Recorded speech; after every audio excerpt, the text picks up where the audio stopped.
आज के वीडियो का टॉपिक रहेगा how to improve drawing. Drawing को इम्प्रूव कैसे करना है, तो उसको जानने से पहले अगर आप एक आर्टिस्ट है और आप प्रोफेशनली वर्क कर रहे हैं या फिर आगे चल के प्रोफेशनली वर्क करना चाहते हैं तो आप हमारे साथ कनेक्टेड नहीं है, तो सबसे पहले इस व्हाट्सएप नंबर पे अपना नाम, नंबर एंड ईमेल आईडी लिख के सेंड कीजिए ताकि फ्यूचर्स में ऐसी कोई नोटिफिकेशंस हो तो हम आपके पास पहुंचा सके। जब मैंने ड्राइंग को करना शुरू किया तो मैं सिर्फ रैंडमली प्रैक्टिस करता था। कभी पोर्ट्रेट को बना लिया तो कभी स्केच बना लिया, कभी वाटर कलर कर लिया। मेरी इंप्रूवमेंट तो हो रही थी पर बहुत ही स्लो हो रही थी। फिर मुझे कुछ एक्सरसाइज मिली और मुझे लगा क्या एक्सरसाइज भी ड्राइंग में वर्क करती है, तो फिर मैंने एक्सरसाइज को करना स्टार्ट किया और धीरे धीरे मेरी इंप्रूवमेंट फास्ट होने लगी और ड्राइंग भी, मेरा आर्टवर्क भी बेटर होने लगा। तो क्या आप भी जानना चाहते हैं कि वो एक्सरसाइज कौन सी है और उसको अगर आप 10 मिनट डेली करेंगे तो आपकी इंप्रूवमेंट भी फास्ट हो जाएगी। तो चलो जानते हैं वो एक्सरसाइज कौन सी है और उसके बारे में मैं आपको स्टेप बाय स्टेप एक्सप्लेन करूंगा। तो चलो बिना टाइम वेस्ट किए वीडियो को शुरू करते हैं। सबसे पहली एक्सरसाइज है सेंटर पॉइंट एक्सरसाइज। इस एक्सरसाइज को करने से पहले आपको एक नोट लिखना है। वो नोट क्या है कि आपको मैं जितनी एक्सरसाइज बताऊंगा उस एक्सरसाइज को करते टाइम आपको पेपर को 45 डिग्री में घुमाते जाना है। इस तरीके से आपको पेपर को घुमाते जाना है एक्सरसाइज को करते टाइम। अब हम समझते हैं सेंटर पॉइंट वाली एक्सरसाइज को। तो यहाँ पर मैं एक स्केल की हेल्प से एक लाइन को बना लूँगा। तो मैं यहाँ पर एक लाइन को बना लिया। अब इसका मुझे लाइन का सेंटर पॉइंट खोजना है, यानी कि इसका एक मिडल पॉइंट खोजना है जो इस लाइन को दो पार्ट में डिवाइड कर दे, दोनों पार्ट सेम साइज के हो। तो अब मैं यहाँ पर गेस एंड चेक वाले रूल से मैं लाइन को मिडल पॉइंट खोजूंगा। तो मुझे लग रहा है कि ये यहाँ पर आएगा पॉइंट, और जब हम इसको गेस कर लेते हैं, इसको सोच लेते हैं कि ये पॉइंट यहाँ पर ही आएगा, ए पार्ट और ए पार्ट हमें दोनों सेम दिखाई दे रहे, तो अब हम इसको चेक करेंगे। तो मैं यहाँ पर डिवाइडर की हेल्प से इसको चेक करूँगा। तो ये कुछ इस तरीके से होगा कि एक पॉइंट हमारा मिडल पॉइंट में होगा और दूसरा पॉइंट हमारा एक साइड की ओर होगा। तो अब हमें ए पार्ट इतनी साइज़ का है, अभी हम इसको यहाँ पर रखेंगे तो A B part same size का होना चाहिए। तो यहाँ पर आप देख सकते हैं मेरा पार्ट दोनों सेम है। अगर किसी को ऐसी गलती होती है कि ए पॉइंट हमें हर टाइम जितनी बार हम लाइंस को खींचते हैं तो वो एक साइड ही आता है, तो वहाँ पर हमें समझना है कि मेरी ये गलती बार बार हो रही है, ये गलती मेरे को रिपीट हो रही है। तो मैं इसको करते टाइम मैं सोचूंगा कि मेरा पॉइंट राइट साइड आ जा रहा है मोस्ट ऑफ टाइम, तो अब मैं इसको थोड़ा सा लेफ्ट साइड की ओर करूँ। इस तरीके से हमें सेंटर पॉइंट की एक्सरसाइज को करना है। इसको मुझे रियल लाइफ में कैसे यूज़ करना है, तो यहाँ पर मैं प्रिंट आउट का यूज़ करूँगा। प्रिंट आउट का यूज़ करते टाइम मैं यहाँ पर सबसे पहले जो 4 एक्सट्रीम पॉइंट है उसको मैं खोज लूँगा, और उस पॉइंट को खोजने के बाद मुझे इसकी लेंथ और उसकी विड्थ को सेंटर पॉइंट निकालना है। मान लो ए इनकी विड्थ है और ए इनकी लेंथ है, तो इसका मुझे चारों का सेंटर पॉइंट निकालना है। मैं यहाँ का लेंथ का मैं सेंटर पॉइंट निकालूँ तो यहाँ से एक लाइन मैंने खींची और इस लाइन का सेंटर पॉइंट हुआ ए वाला, और यहाँ से मैंने एक लाइन खींची तो इसका सेंटर पॉइंट हुआ ए वाला। तो ये दोनों सेंटर पॉइंट हमें खोजने हैं, ठीक है। तो अब हमें क्या करना है, अब यहाँ से जो ए लाइन बची तो इसका हमें सेंटर पॉइंट निकालना है। उस सेंटर पॉइंट को निकालते टाइम आपको देखना है कि उस सेंटर पॉइंट के आसपास कौन सी चीज़ आ रही है।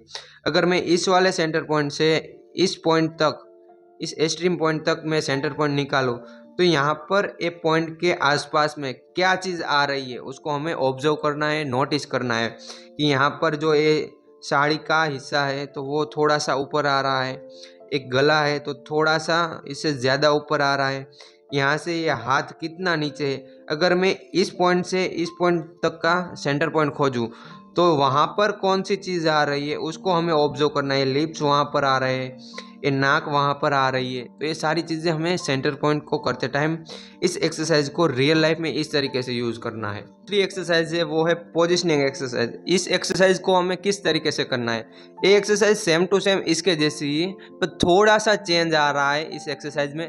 तो चलो समझते हैं कि इस एक्सरसाइज को कैसे करना है। तो अभी भी हमें यहाँ पर एक लाइन को बना लेना है कि मान लो यहाँ पर मैंने एक स्केल की हेल्प से एक लाइन को खींचा, तो हमें सेंटर पॉइंट नहीं खोजना है। अब इस लाइन के ऊपर हमें एक ऐसा पॉइंट कहीं पर भी, इस लाइन के ऊपर कहीं पर भी हमें एक पॉइंट को दे देना है और उस पॉइंट को हमें खोजना है। तो कैसे खोजना है, तो पहले हमें इस लाइन को बनाया तो उसको हमें ट्रेसिंग पेपर के ऊपर चाहे आप यहाँ पर ट्रेसिंग पेपर ले सकते हैं, बटर पेपर ले सकते हैं, कोई भी पेपर ले सकते हैं। तो यहाँ पर ट्रेसिंग पेपर के ऊपर हमें उसी लाइन को सेम साइज की ट्रेस कर लेना है। तो मैं यहाँ पर इस लाइन को ट्रेस कर लिया। अब मेरे को इस वाले पॉइंट को, ए वाले पॉइंट को मुझे खोजना है कि ए पॉइंट इससे कितना दूर है, या फिर इसका मैं सेंटर पॉइंट खोज के सेंटर पॉइंट से ये पॉइंट कितना दूर है उसको मुझे खोजना है। तो मैं इसको नोटिस करूँ तो अगर मैं इस लाइन का सेंटर पॉइंट खोजूँ तो ये रहा सेंटर पॉइंट, और इस सेंटर पॉइंट से मैं इस पॉइंट को खोजूँ तो यहाँ से मैं ये सेंटर पॉइंट से इस पॉइंट तक का मैं सेंटर पॉइंट खोजूँ तो ये शायद यहाँ पर आएगा। तो ये पॉइंट शायद मेरे ख्याल से सेंटर पॉइंट में है। तो उसी चीज़ को मैं यहाँ पर फॉलो करूँगा। या फिर मैं यहाँ से एक कितना दूर है, तो ये यहाँ से शायद इतना दूर हो सकता है। तो इस तरीके से मैं गेस कर सकता हूँ। या फिर मैं इसको सेंटर पॉइंट निकाल के फिर मैं इसका सेंटर पॉइंट निकालूँ तो मेरे ख्याल से ये चीज़ सेंटर पॉइंट में होगी। तो अब मैंने यहाँ पर पॉइंट रखा, मेरे को लगा कि अभी मेरा गलत है तो मैंने इसको इरेज कर दिया। फिर मैंने दोबारा उसको रखा कि ए पॉइंट यहाँ से इतना दूर है और ए पॉइंट इसका सेंटर पॉइंट है, तो ये यहाँ पर आना चाहिए, ए पॉइंट यहाँ पर आना चाहिए। अब मैंने सोच लिया, गेस कर लिया। अब मैं इसको चेक करूँगा कि इस ट्रेसिंग पेपर को, इस लाइन को सही करूँगा। ये जो लाइन है उसको मेरे को सही करना है। उसके बाद हमें पॉइंट को देखना है कि पॉइंट सही बैठा है या फिर थोड़ा इधर उधर रह गया है, उसको हमें चेक करना है। तो यहाँ पर मैं लाइन को सही किया तो आप देख सकते हैं कि ये मेरा पॉइंट बिल्कुल सेंटर में आया है, वहाँ पर जहाँ पर जो पॉइंट मैंने किया था। तो जब इस तरीके से आप कर सकते हैं तो आपकी लाइन सही हुई, ऐसा आपको मानना है। क्योंकि यहाँ पर सही गलत का कोई इश्यू नहीं है। अगर आपकी गलत आ रही है तो आपको उसको इरेज करके सुधारना है। उसका रीज़न क्यों? क्योंकि आप जो उसको सुधारेंगे तो आप वही प्रोसेस जो आपने पहले की थी कि इसको गैस एंड चेक से आप उसको फिर से करेंगे। इसलिए हमें इसको सुधारना है, सही गलत का कुछ नहीं है। इसलिए हमें दोबारा जो प्रोसेस है वो रिपीट होनी चाहिए ताकि हमारी आंखें ट्रेंड हो। तो इस एक्सरसाइज को हमें ऐसे करना है, को इस पेपर को थोड़ा सा घुमा देना है 45 डिग्री के अंदर। इतना घुमा देने के बाद मुझे इस लाइन को भी ट्रेस करना है। तो अब मेरे को इसको खोजना है तो मैं पहले इसका सेंटर पॉइंट निकालूंगा कि इस लाइन का सेंटर पॉइंट यहाँ पर है। तो हमने यहाँ पर पेपर को 45 डिग्री में घुमाया, पर यहाँ पर हमको भी साथ में नहीं घूमना है 45 डिग्री में, क्योंकि अगर इस लाइन का एंगल चेंज होगा तो आपकी आंखें ऑटोमेटिक ट्रेंड होती जाएगी। इसलिए हमको नहीं साथ में घूमना है, सिर्फ पेपर को ही घुमाना है। अब मेरे को इस साइड में गैस करूँ तो इस वाले पॉइंट से ये पॉइंट कितना दूर है। तो यहाँ पर मुझे लग रहा है कि मेरा सही पॉइंट आया है। तो जब तक आपको नहीं लगता है कि आपका सही पॉइंट आया है तब तक आपको चेक नहीं करना है, तब तक आपको सिर्फ गेस ही करना है, सोचना ही है कि सही पॉइंट है गलत पॉइंट है। अब मैं इसको चेक करूँ तो मैं इस पहले लाइन को सही करूँगा, फिर मैं देखूँगा। तो यहाँ पर भी आप देख सकते हैं कि मेरा पॉइंट सही आया है, बिल्कुल सेम जगह ही है। ठीक है, तो अब मैं इसको सही कर दूँगा। तो अब मैं इस एक्सरसाइज को रियल लाइफ में कैसे यूज़ करूँगा, आउट को ले रहा हूँ और वही चीज़ को मैं फॉलो करूँगा। यहाँ पर सेंटर पॉइंट है तो मैं यहाँ पर जो मैंने सेंटर पॉइंट की लाइन खींची है उसको मुझे देखना है कि अगर मैं इसका सेंटर पॉइंट निकालूँ तो ये यहाँ पर आता है। तो यहाँ पर अगर मैं सीधी लाइन खींचूँ तो ये हाथ कितना अंदर है, इसका डिस्टेंस, इसका पोजिशनिंग पॉइंट कहाँ पर है, ये हमें देखना है। कि अगर मैं यहाँ से इसका सेंटर पॉइंट निकालूँ, ए सेंटर पॉइंट से नीचे वाले पॉइंट का सेंटर पॉइंट निकालूँ, तो क्या ये पैर का निचले वाला हिस्सा सेंटर पॉइंट में आ रहा है कि इससे थोड़ा ऊपर है कि थोड़ा नीचे है, इसका ऊपर वाला पॉइंट कितना ऊपर है, सेंटर पॉइंट से कितना ऊपर है, ये चीज़ हमें देखने को, समझने को हेल्प करती है। पोजिशनिंग पॉइंट रियल लाइफ में इस तरीके से यूज होता है।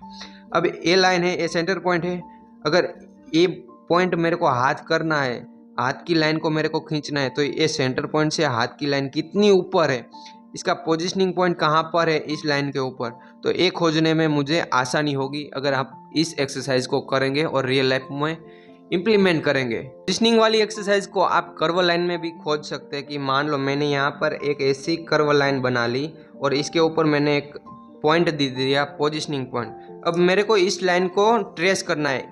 क्यों हमने इसको कर्व लाइन बनाया? क्योंकि ये सिंपल लाइन थी, स्ट्रेट लाइन। अब इसको थोड़ा सा हार्ड करेंगे तो हम उसको लाइन को सिर्फ कर्व लाइन में बना देंगे। फिर हमें कर्व लाइन को ट्रेस करना है। तो अब हमें इस पॉइंट को खोजना है कि ये कहाँ पर है, ये लाइन के ऊपर कहाँ पर है। यहाँ पर देखो ये कर्व हो रहा है, यहाँ पर राउंड बन रहा है और ये तुरंत ही पॉइंट आ रहा है। तो ये हमारा राउंड है और ये तुरंत ही पॉइंट आएगा। मैंने गेस किया कि ये पॉइंट यहाँ पर ही आएगा। शायद ये पॉइंट मेरा थोड़ा सा गलत है, थोड़ा सा नीचे आएगा, नीचे की ओर। तो मैंने उसको थोड़ा सा नीचे खिसका दिया। तो अब मैंने यहाँ पर गेस एंड चेक वाले रूल से ही ऑब्जर्व किया है, नोटिस किया है कि ये पॉइंट वहीं पर ही आएगा। उसके बाद मैं इसको चेक करूँगा। आपको तब तक चेक नहीं करना है जब तक आपको सही ना लगे कि वो पॉइंट सही आया है। तो अब मैं इसको चेक करूँ तो मुझे पता चलेगा कि मेरा पॉइंट सही है या गलत है। मेरे को लाइन को सही करना है। तो आप देख सकते हैं कि ये पॉइंट वहीं पर ही आया है जहाँ पर मैंने पॉइंट को रखा था। ठीक है, तो आपको इस तरीके से कर्व लाइन में भी थोड़े से हार्ड कर सकते हैं। तीसरी एक्सरसाइज है एंगल्स एक्सरसाइज। एक्सरसाइज में हमें अलग अलग तरीके से कर सकते हैं। तो पहले हमें सिंपल रखना है एक्सरसाइज को, फिर धीरे धीरे जब हम इम्प्रूव होते जाएंगे तो उस एक्सरसाइज को थोड़ा सा डिफ़िकल्ट करते जाएंगे। तो इस एक्सरसाइज को कैसे करना है, हमें एक लाइन खींचनी है एक एंगल्स के अंदर, यानी कि थोड़ी सी क्रॉस में हमें एक लाइन खींचनी है। फिर उसके साइड में ही इसी लाइन को सेम साइज़ का बनाना है।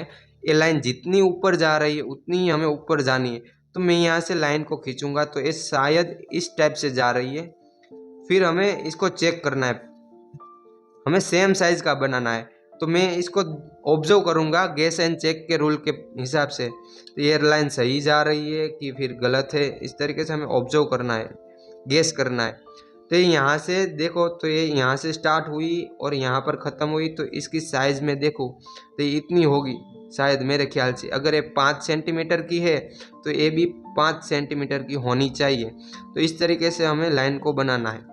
तो मैंने सोचा कि ए लाइन और ए लाइन अभी भी ये बड़ी दिख रही है, तो मैंने इसको छोटा कर दिया। अब मैं इसको देखूंगा कितनी साइज़ की है। तो ये है 4.5 साइज़ की, 4.6 साइज़ की है। तब मैं इसको करूँगा तो ये कितनी है, तो ये मेरी हुई 5 सेंटीमीटर की। कितनी सेंटीमीटर, 5। अब मैं इसको, मेरे को यहाँ पर पॉइंट रखना है तो ये थोड़ी सी छोटी आनी चाहिए थी। ठीक है, अगर आप ये चीज़ नहीं कर पा रहे, लाइन थोड़ी सी बड़ी या थोड़ी सी छोटी हो जा रही, तो आपको उसको सुधारना है। अगर आप इसको थोड़ा सा और हार्ड करेंगे तो मान लो मैंने यहाँ पर 2 लाइन्स को खींच दिया, तो अब मेरे को इस दोनों लाइन्स को यहाँ पर बनाना है उसके बगल में ही। तो ये लाइन कहाँ पर आ रही है, नीचे की ओर आ रही है। तो मैंने यहाँ पर लाइन को खींचा तो यहाँ से लाइन यहाँ तक आएगी। तो मैंने इस तरीके से लाइन को बनाया।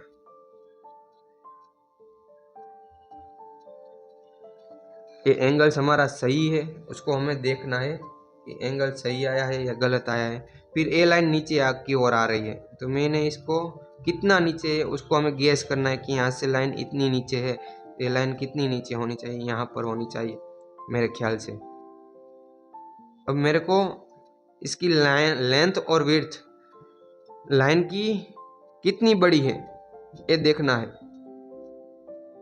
मेरे ख्याल से ये लाइन इतनी बड़ी होगी, नहीं ये लेंथ थोड़ी सी बढ़ गई, ये लाइन यहाँ पर है। नहीं, मेरा गलत पार्ट है, इसको मैं इरेज कर देता हूँ। अब मैं इस लाइन को मापूंगा तो ये 5 सेंटीमीटर की है और ये कितने सेंटीमीटर की है, 3 सेंटीमीटर, 3.1। तो अब ये कितने सेंटीमीटर की है, तो ये मेरी हो गई 5.3। तो इसको मुझे छोटा करना पड़ेगा। तो मैं यहाँ से लाइन इतनी कट कर दूंगा, फिर मैं यहाँ से इसको मापूंगा तो ये 5 सेंटीमीटर पर आ गई। तो अब ये मेरी सही हुई। इसका लेंथ भी देखेंगे तो ये भी सही हो गई 3.1। तो अब ये सही हो गया। तो इस तरीके से हमें प्रैक्टिस करनी है एंगल्स की। अब हम इसको और भी डिफ़िकल्ट कर सकते हैं। तो हमने यहाँ पर एक शेप को बना लिया, मान लो।